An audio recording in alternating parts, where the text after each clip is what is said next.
We have here a perfect blend of aggression and emotion, straight out of England, Bury Tomorrow. And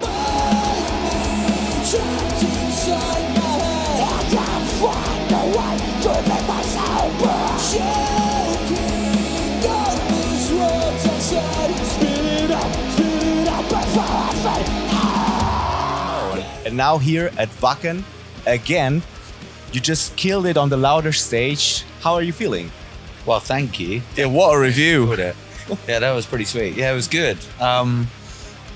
Crazy amount of people. I thought the rain was going to be a little bit difficult, but it was mad. You know, it was a lot of fun, and we were just talking about the adrenaline, and we're just kind of at this point now where we're like, oh, okay, that was really cool, and we've just watched some videos back of the set, and yeah, it's amazing. It's so good to be back at Wacken.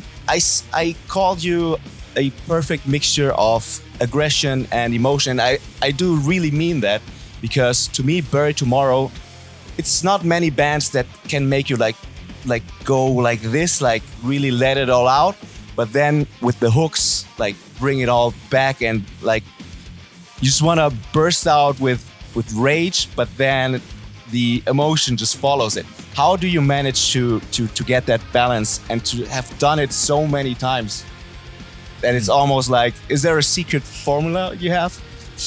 I think in my short tenure in the band, I think it's just do something that, like, in the instance when you make it, it makes you feel like that.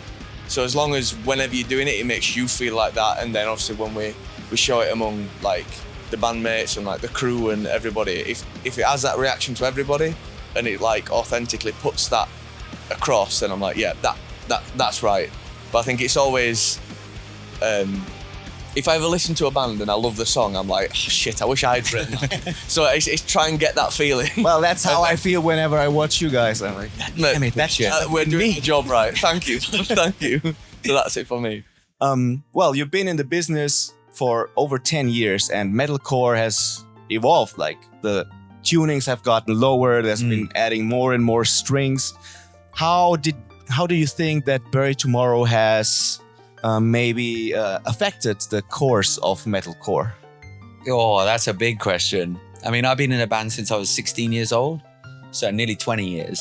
So I joined the band in 2006, so a long time ago. Before a lot of our fans probably were born. I was playing music with BT, and I don't know, like it's hard to tell when you're in it. Like you just enjoy it, because I think the minute you start putting a label on, like, oh, we've done this for the genre, or we've changed kind of the course of kind of metalcore or stuff like that, the minute you start missing the point, which is we're here to have fun and we're here to enjoy ourselves, we're here to make music, we're here to connect with fans, like, and I think for us, like, it's always super humbling when you listen to new bands, and like, but equally it's also incredible to be inspired by young bands. So I think the minute like older bands, and I'm not necessarily putting us wholly in the older band slot, but like the minute you start to go, oh, we're not going to listen to newer bands because they don't understand them, the minute you're dead in the water at that point. Because I think it's really, really important you take influence from whatever sounds good.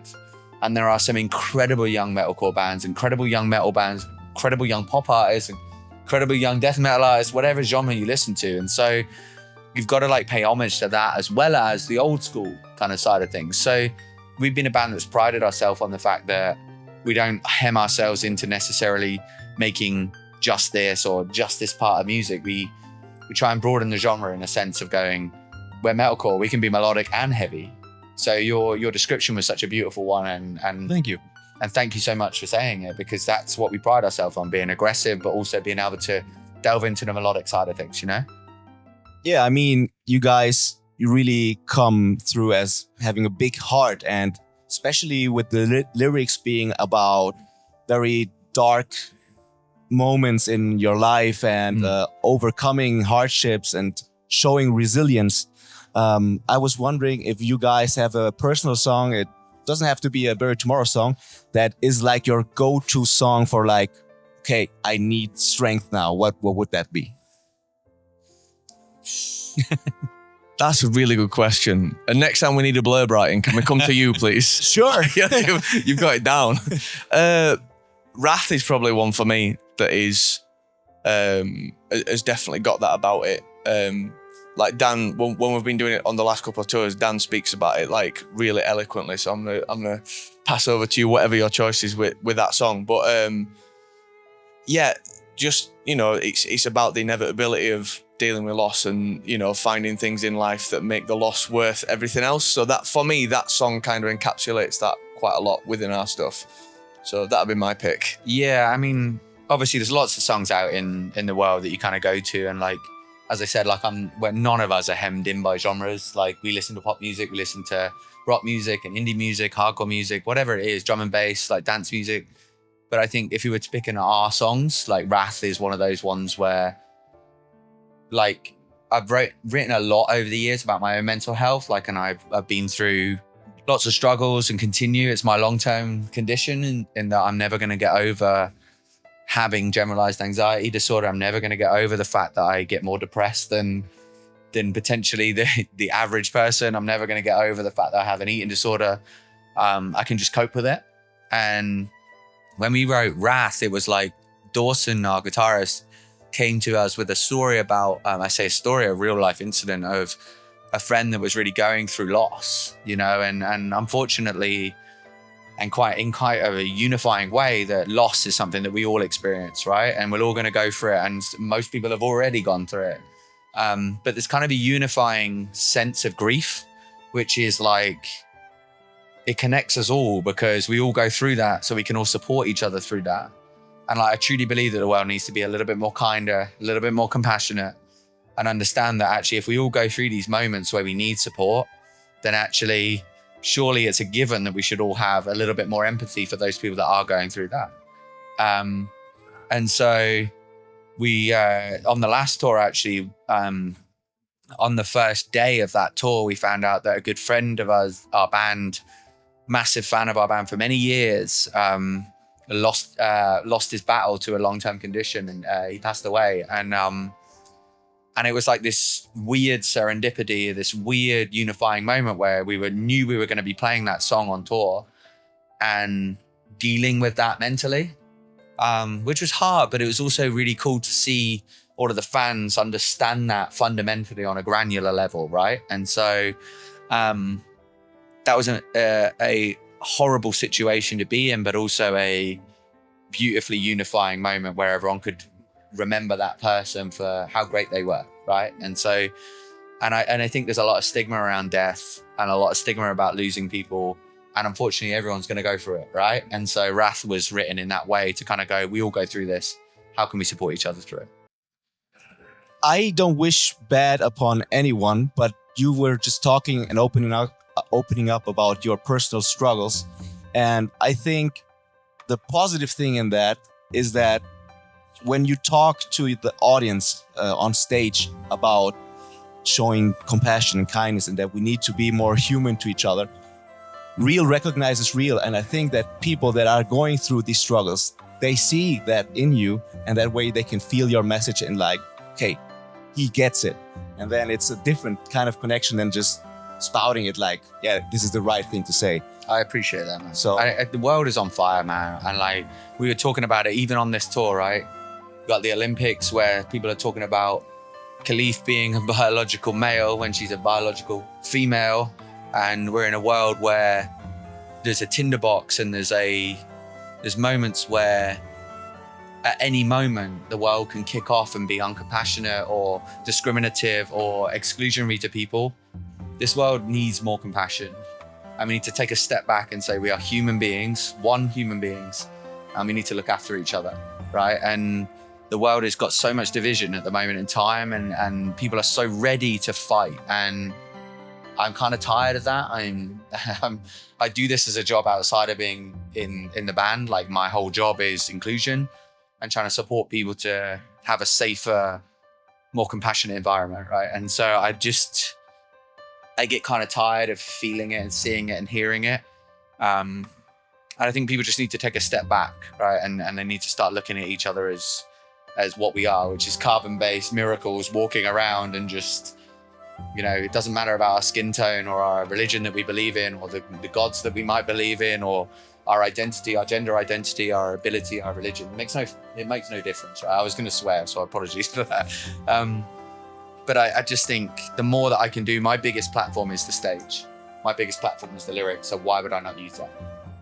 I think you guys are definitely doing your part. And you have the addition now of Ed and Tom in the band, brought out a new album, The Seventh Son.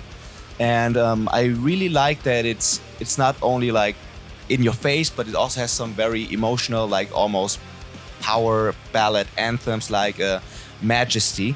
And I wanted to ask you, what is more fun, to have like these ballad-ish sing-along songs and play them with the crowd singing, or to play the classic neck-breaking, circle pit igniting destroyer tracks?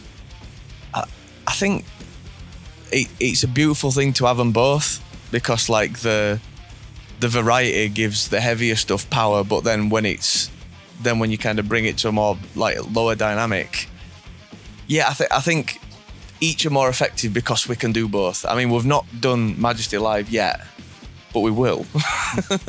So that'll be a lot of fun. On the next tour? Maybe on the German dates that we're doing. Possibly. Shouldn't say that. Just giving away our set. Maybe. But yeah, I think it's very, like, I feel very fortunate that we can do both, and both are received like on the merits of them as songs, rather than us being hemmed into just like being metalcore, to be able to kind of move outside of that and have it received in the way of, you know, and like based on its merits as a song rather than being within a specific genre is a very nice thing. And I think that's a really positive note on metal and metalcore at the minute, or any kind of heavy genre, is that you can do this experimentation and kind of see where you can go musically, and it's like anything's fair game. So it seems way more open-minded now. I've gone off point, but I love being able to do both. Like the variety just gives it so much more effect, in my opinion. Well, I want to thank you both very much. It's been an honor to me to finally get to talk to you both, because I've seen your band, I think 4 or 5 times in the last years, and it's always been great fun. And as you said, Bury Tomorrow is on tour this year, and there's even some tour dates in Germany in November. Our biggest tour dates, by the way. Come along. I will be there at Cologne, and maybe I'll get to see Majesty. And I want to thank you very much for taking your time after killing the show earlier and using your adrenaline remnants to talk to me. Thank you very, very much. Thank you. It's been a pleasure. Yeah, thank you. And thanks for your energy and your vibes, and everything's really cool. And it makes it so much more comfortable when you're in an environment where somebody's really passionate about what they do. So thank you. I really appreciate that. Thanks.